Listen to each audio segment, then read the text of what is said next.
You're canceled. That's it. You've lost your job. You've been ridiculed on the internet. Your life is over. Or is it? And did any of that matter? For that matter, where in the heck did cancel culture even come from? Well, I think I have a pretty good idea from that because I remember the first sign I ever had relating to it, and it was also the first time I had heard of Twitter. But let's look into this a little bit more because it's such a strange phenomena and direction that's happened. It's almost as though that culture has dwindled. We see it sort of lose its power, but in a manner of speaking, I don't think it has. I think what's happened is it has solidified people's fear and, in a sense, a new behavior, which I don't think is healthy. Because the nature of cancel culture, it's not fair to call it one-sided, because people, of course, will take that partisan.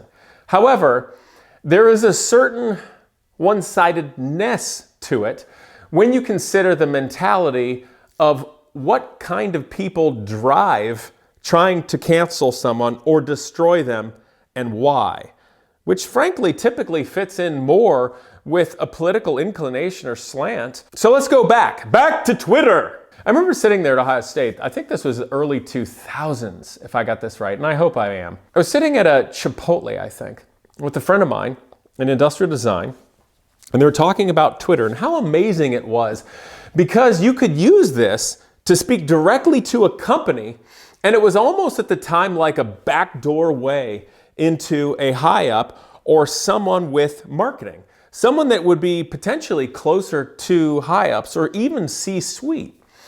And not much time after that, in the 2000s and pushing closer to 2010, I found out that Twitter was actually kind of a fascinating backdoor and like warp zone into companies in a positive way to connect with them, to try to collaborate, create some sort of business connection.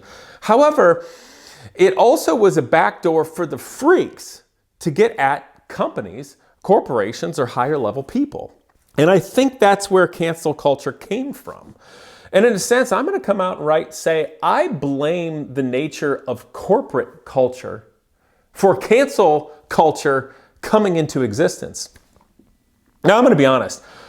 Corporate culture is something that is difficult and rather alien to me. My sense of humor and general working style fits in much better into blue collar, racing world, military world, etc., where you need to take some personal accountability, get stuff done, you'll talk smack with each other, and it's kind of harsh and you make things happen. It isn't this dance around, let's create another meeting and go to a 2-hour lunch, and hey, are we going to schedule a happy hour? And Friday is Hawaiian shirt day. I know I was going to keep this very neutral and nonpartisan and all that jazz, but I'm sorry. Corporations are difficult for people who like to get things done. But anyway, the thing about that was fascinating. The nature of the corporation is, I think they're terrified of the public in the sense that I don't think a corporation as a whole or an entity or the people running a corporation's social media, frankly, have the corporate chutzpah, cojones, or balls to basically just tell somebody to go shove it, which is frankly what a lot of people on the internet need, or to ignore them. So what happened are people who have nothing better to do with their lives, nor any kind of boundaries or manners, would just browbeat a company to the point where they would capitulate to try to make everyone happy, as would be the case in a corporate world. Because if you have a marketing person and you've got one lunatic that lives in their basement going, you're terrible, racist, not helping people, I can't. Well, then that'll screw it up for the marketing guy or whoever's leading the social media. And it goes on. So they have to basically take care of everybody. And they end up pandering to a bunch of nuts, a teeny tiny percentage of crummy people that have terrible behavior that would never fly in the real world. And they pander to that. And that gave those people power. That solidified them having a voice that they never had before. And in a sense, it's not a real voice. Nobody's paying attention.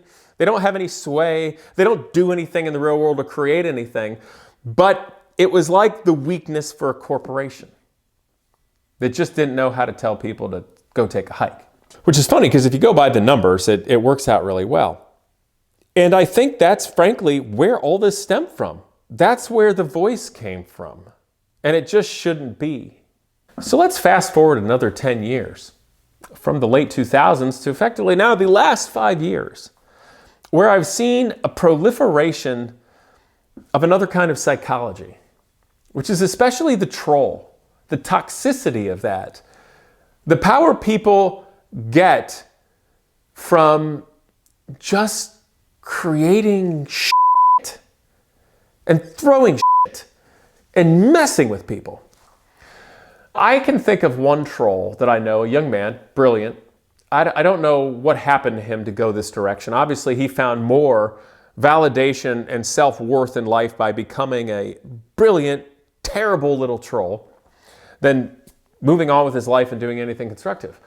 But he does have a high-end engineering-related job at an aerospace company. He's a bright young man, but I cut off all communication with him because he's a terrible troll, to the point where he got named in a lawsuit against Elon Musk and X. And he's just a terrible little troll. He's not like an agent or anything. But I won't have any part of it. But these kind of people, it's a terrible psychology that's happened. For that, I really do have to now effectively point blame and accountability to the social media platforms. Because it became very clear to me, even in just doing automotive YouTube of the last 4 or 5 years, that social media platforms keep people on their platform for longer to be able to make money off them, to sell them ads by keeping them addicted.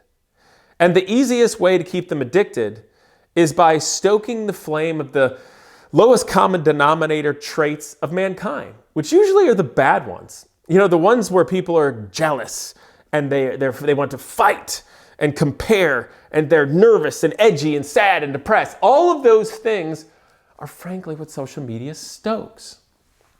And I refuse to believe that the people who run the social media platforms do anything other than stoke those flames. Make that be. They want to make as much money and have as much power as possible. If they went and actually tuned their social media platform to be the best thing for humanity or society, their social media platform would lose to others. It's almost like a nuclear arms race of turning humanity into garbage. The social media platforms have all of the power of manipulating the poor puppets of humanity into the worst human beings they can. And it's an arms race to see who can do the best. So what's in it for any platform to actually make it be better for mankind, the nation, a community, the world, anything, the environment, industry, you name it. It's not in their best interest. So that's where we are. I genuinely think early on that what got cancel culture moving, before it was even realized to be that, was corporate culture not knowing how to deal with people on the internet.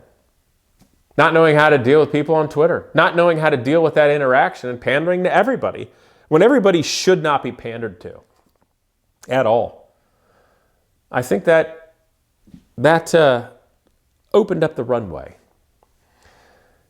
But I do think it's the nature of the social media platforms and what it is that keeps everybody on there that has stoked the fires, that has truly made it that acidic, I hate to use the word toxic because it's overused, but genuinely, horrifically toxic place where people can lose themselves. How many people have lost their way in life, with friends, with family, with their careers, with their interest? Even myself, my interests have changed because of doing automotive YouTube. You have to chase the things that work, that they pay attention to for the algorithm when I was doing automotive YouTube.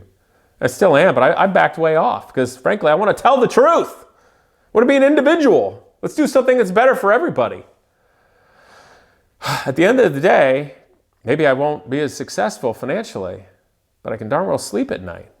And it's better to stand up for a better tomorrow for all It should just be a dancing clown and hope the king gives you more gold coins. But I lost my way. You know, I always like kooky, esoteric, antique stuff. For instance, like the car back there.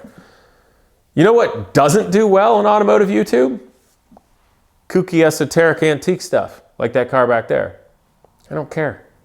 That's me, that's what I care about. It's our history, it's amazing, it's beautiful.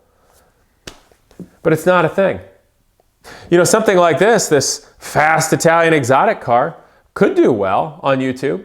But the only way these do well, the so-called more expensive or glamorous ones, is if you act like a raging douchebag. Screw with the cops, do illegal stuff, cannonball runs. Basically act like a 17-year-old boy in the body of a middle-aged man. That doesn't interest me. But that kind of car isn't liked on YouTube unless you act like a bratty child.